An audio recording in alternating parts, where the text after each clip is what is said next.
Neste vídeo vamos falar exclusivamente sobre chaves estrangeiras ou foreign keys, a sua importância para o sistema de base de dados relacional e vamos fazê-lo aqui através de um exercício. Dentro do assunto das constraints, as foreign keys, à semelhança do que acontece com as primary keys, são elementos de extraordinária importância para as bases de dados relacionais. E porquê? Bom, basicamente porque nós temos aqui mecanismos que permitem estabelecer as relações entre as nossas tabelas. E eu vou exemplificar aqui neste vídeo com um exemplo em que eu vou construir aqui uma base de dados, vou construir duas tabelas, vou inserir dados, vou eliminar dados, etc. E vocês vão ficar a perceber o que é uma foreign key. Bom, neste momento eu tenho aqui um filtro ativo para apenas me mostrar uma base de dados que se chama loja e como vocês podem observar ela não existe. Então vamos criar primeiro a base de dados loja. Ela vai depois conter duas tabelas, uma tabela de clientes e uma tabela de vendas. Então vamos create database loja. Okay? Vamos aqui executar pressionando F9. Vamos aqui refrescar e vamos ver que temos aqui a nossa nova base de dados loja. Eu vou aqui colocando os comentários no código que eu vou inserindo e vou aqui acrescentando um espaço por cada query. Neste caso eu vou criar a minha primeira tabela que é de clientes. Create table clientes. Vamos adicionar aqui os valores. Vamos ter um id cliente que é do tipo int primary key. Ao colocar os mecanismos de constraints desta forma, simplesmente com o primary key, eu estou implicitamente a dizer que o id cliente vai ser também not null e também unique, ok? De seguida vamos colocar aqui o nome do tipo varchar 50. E temos então a nossa primeira tabela construída. Vamos aproveitar já para criar a segunda tabela também. E neste caso separamos as instruções de SQL com um ponto e vírgula. Vamos colocar aqui create table. E neste create table o que nós vamos definir é uma tabela de vendas.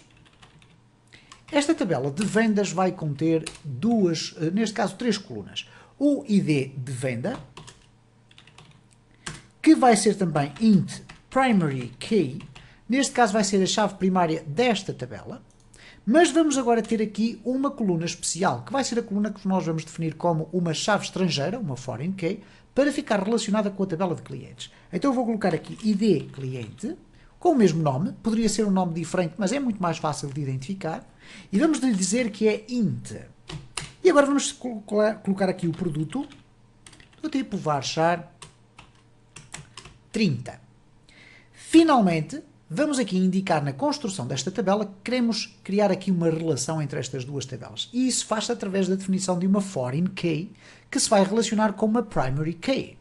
Então vamos colocar aqui foreign key e vamos dizer aqui em parênteses qual vai ser o nome da nossa coluna que se vai relacionar com a outra tabela. Primeiro vamos dizer qual é o nome da nossa coluna, é o id cliente, e vai referenciar-se, references, com a coluna dos clientes, ou melhor, com a tabela dos clientes, e especificamente com o id cliente. Portanto, estamos aqui a estabelecer uma relação que diz que para cada linha de um cliente, ok, aqui na tabela de clientes, nós podemos ter uma ou mais linhas na tabela das vendas. E depois já vamos ver isso em função. Vamos, no entanto, acrescentar aqui ainda esta constraint do foreign key, aquilo que se chama uma action. Uma ação que neste caso vai ser o seguinte: sempre que eu eliminar um cliente da minha tabela de clientes, eu vou automaticamente pedir ao motor de MySQL que elimine todos os registros de vendas relacionados com esse cliente. Então eu vou dizer que, para além de existir uma chave estrangeira aqui, que se referencia com os clientes ali, essa referência vai servir para onDelete Cascade. O que é que vai significar este código? Vai significar que, se eu eliminar ali um registro, todos os registros que existam aqui, que estejam relacionados através desta relação foreign key, ele vai automaticamente ser eliminado daqui. Bom, vamos executar aqui o código, ok? Vamos aqui refrescar e vamos verificar aqui se já temos ou não temos as tabelas. Ok, temos aqui as duas tabelas, clientes e vendas. Bom, eu vou aqui comentar tudo isto. E vamos arranjar aqui um pouco mais de espaço e vamos começar a escrever aqui a inserção de três clientes. Insert into clientes, temos o ID cliente e o nome. E nos values nós vamos inserir o 1 e depois o João. Vamos aqui aproveitar esta inscrição e copiar e colar duas vezes. Vamos colocar aqui a Ana, vamos colocar aqui o Carlos e vamos obviamente definir aqui o 3 e o 2 porque os IDs têm que ser distintos. Vamos aqui executar, ok? Vamos verificar aqui se já temos ou não clientes inseridos na nossa tabela. Select asterisco from clients, ok? Vamos aqui executar, ok? E temos aqui então o 1, o 2 e o 3, o João, Ana e Carlos. Então temos os clientes colocados aqui. Como é que nós fazemos agora para inserir vendas na nossa tabela? Bom, vamos começar por gerar aqui propositadamente um erro. E isto é, tentar inserir dentro da tabela das vendas uma linha que pertença a uma venda de um cliente que não está registado, por exemplo, um cliente com ID 4. Então eu iria colocar algo do género insert into vendas, ID venda, ID cliente e o nome do produto. Agora vamos colocar aqui os values. E nos values eu vou pôr no ID venda o 1, porque é a primeira venda, mas aqui no ID de cliente, que teria obrigatoriamente que estar relacionado com um destes valores, 1, 2 ou 3, eu vou colocar o valor 4. E agora vou colocar aqui laranja. Se eu agora tentar executar este código, o que é que vai acontecer aqui? Reparem, um enorme erro que diz o seguinte: não pode adicionar ou atualizar uma linha que é filha, ou neste caso que é dependente, e que tem uma chave estrangeira, ou neste caso que tem uma constraint, uma foreign key. E portanto ele explica aqui que existe de facto uma relação entre estas duas tabelas que me impede que eu possa utilizar aqui valores à minha vontade.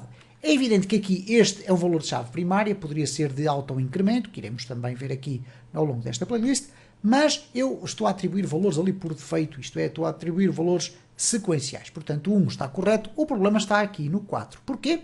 Porque eu tenho obrigatoriamente que dizer a quem é que pertence esta venda. Ao 1, ao 2, ao 3 e a mais nenhum. São estes valores que aqui estão. Vamos imaginar que foi a Ana que fez esta venda. Então nós vamos colocar aqui o 2. E se eu agora executar, já não vamos ter qualquer erro. Vamos verificar o que é que aconteceu então aqui quando eu faço select asterisco from vendas. Temos então uma linha que tem uma venda que pertence ao cliente cujo ID é igual a 2, que neste caso é a Ana, e o produto é laranja. Reparem o seguinte, que eu agora posso fazer aqui uma query com uma inner join. Por exemplo, select asterisco from clientes, inner join, isto é, juntar também com outra tabela, que neste caso será vendas, em que clientes.id cliente é igual a vendas.id cliente. Vamos aqui executar e reparem o que é que aparece aqui na minha query. De uma vez só, eu fui buscar as informações quer do nome do cliente, quer também do produto e do ID da venda que foi registado na segunda tabela. Bom, tudo isto é muito bonito, mas reparem o seguinte, se eu, por exemplo, aqui quiser colocar, vamos aqui arranjar um pouco mais de espaço, eu quiser ir verificar uma relação de left join, por exemplo, select asterisco from clientes, left join, vendas on clientes.id cliente igual a vendas.id cliente. Se eu agora executar este código, o que é que vai acontecer aqui? Bom, eu fui selecionar todos os clientes e quis juntar à seleção de todos os dados dos clientes todas as vendas relacionadas com esses clientes. Ora, o que aconteceu aqui foi este problema, é que eu só tenho uma venda feita para um deles, que é a Ana. Os restantes não têm vendas nenhumas registadas, por consequência ficaram aqui com nulo. Bom, eu posso inverter aqui as circunstâncias, que é dizer, ok, eu quero tudo das vendas, left join com os clientes. Okay? Vamos aqui verificar o que é que vai acontecer aqui. Reparem, apenas me aparece um registro, porque é o único que existe nas vendas. E por conseguinte, ele está dependente da primeira tabela e vai então apresentar esse valor. Agora reparem o que é que acontece aqui. Quando eu vou eliminar os clientes. Se eu eliminar o cliente de ID igual a 1, então nós temos aqui, eu vou colocar primeiro o select asterisco from vendas, ok? E como podem observar, temos uma venda ali. Vamos aqui comentar o código e vamos fazer o seguinte, delete from clientes, where id cliente igual a 1. Ok? Vamos aqui refrescar. E o que é que aconteceu? Bom, neste caso, nós vamos ter aqui select asterisco from clientes. Deixamos de ter o cliente número 1. Passamos a ter a Ana e o Carlos. Ora, nesta circunstância, nós continuamos a ter aqui, nas vendas, a venda que foi feita. Mas se eu agora eliminar o id cliente igual a 2, o que vai acontecer é o seguinte. O mecanismo do MySQL vai automaticamente perceber que existe uma relação entre as duas tabelas, vai verificar que existe uma relação de ação em cascata, isto é, quando eu elimino este cliente, vai também eliminar todos os seus registros. Então eu vou aqui executar, ok, e agora vamos verificar o que é que acontece nos clientes. Nós temos nos clientes apenas um, o Carlos, mas temos também aqui o seguinte, na tabela das vendas, nós deixámos de ter vendas, porque assim que eu eliminei a Ana, cliente ID2, eu fui eliminar também o registro que existia na tabela das vendas. E fica assim explicado de uma forma extraordinariamente simples como é que funciona esta questão das foreign keys.